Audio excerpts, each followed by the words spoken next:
Hello, I'm Dayton from Warriors Communications, and I'm here with Heath Calgar, our school resource officer, and I'm going to ask him a few questions. All right, Heath. At one moment in your life, did you know you wanted to be a law enforcement officer? I'd say the first time I wanted to be a law enforcement officer, and I had a little bit of interest in it, was when I was 15. Had a good, actually a school resource officer. Just joined Maryland State Police. He kind of introduced me in doing ride-alongs and a good introduction into what police work really is. Ever since then, I fell in love with it. Then I started taking criminal justice classes, and it just went on from there. Cool. For what reasons do you prefer being a school resource officer over being on the road, or vice versa? Both of them it's about a 50-50 type thing. School resource officer is great for working with the juveniles under 18. So it's working with the kids in the community it's such a good thing.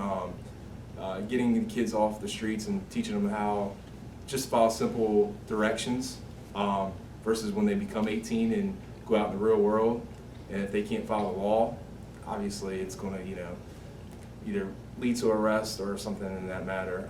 Now working on the road, I enjoy. It's a fun time. When I say fun time, I mean going out and working with the community in the public eye. It's no better feeling than helping somebody out in the community. Right. What setbacks did you have to overcome to get to where you are today as a deputy? Setbacks, it can be a numerous amount of things. When I first became 21, by then I had my criminal justice degree. I always had my eye on Worcester County, mainly because that's where I lived at. I just didn't want to do Pocomoke, only because I wanted to serve the whole community the best I could, and I wanted to stay local. And again, this is my home, this is the shore. There's nothing better than protecting the shore. Now, setbacks wise, when you have your eye on just one agency, sometimes you have to wait until an opening comes about. It's numerous amount of things within the agency. It depends if they want a lateral move, which means if they want to hire somebody that's already a certified police officer from another agency versus somebody brand new, that they have to put out an additional amount of funds to put them through the academy, a submission amount, or a numerous amount of funds to put them, as in like supporting police cars, gear. You always need that kind of thing for going through the academy, so they got to provide all that.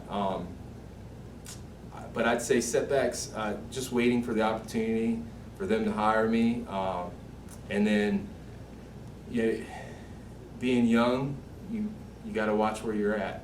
When I say that, you got to watch who you're around all the time, because as soon as you put in for an agency, they got their eye on you for backgrounds. So it's numerous amount of things. Now, like I said, I started out at the jail for Worcester County because at the time they weren't hiring at all. So I kind of just had to wait a few years till the right opportunity. Right. So. In what ways is physical fitness important to policing? Physical fitness is, in my eye, one of the biggest things that you have to be. Physical fitness has always been a big part of my life anyway. I've always been in a numerous amount of sports activities, especially within this community. But you just never know, depending on what kind of emergency incident happens out in the community, being in shape, it means a lot versus, if somebody needs their life saved, cardio, your cardio needs to be good just if you have to run after somebody. Not in a bad thing, just for emergency if somebody needs help.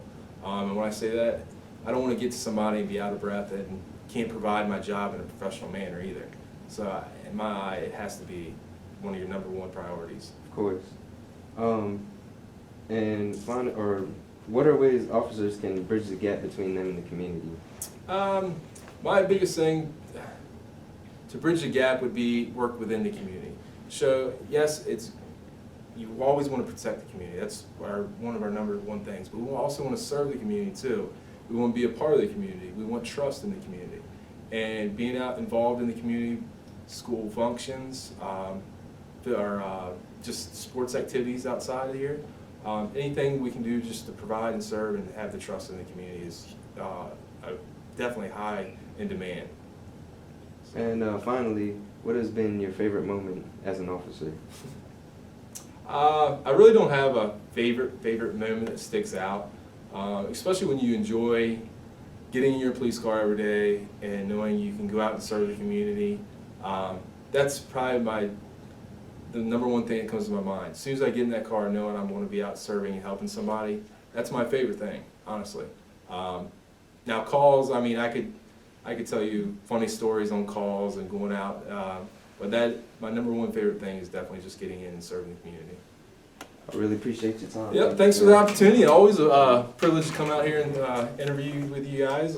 Thanks. If you guys ever need anything, feel free. Appreciate it. Yep. This has been Warriors Communications Production. Thank you for joining us. Have a good one.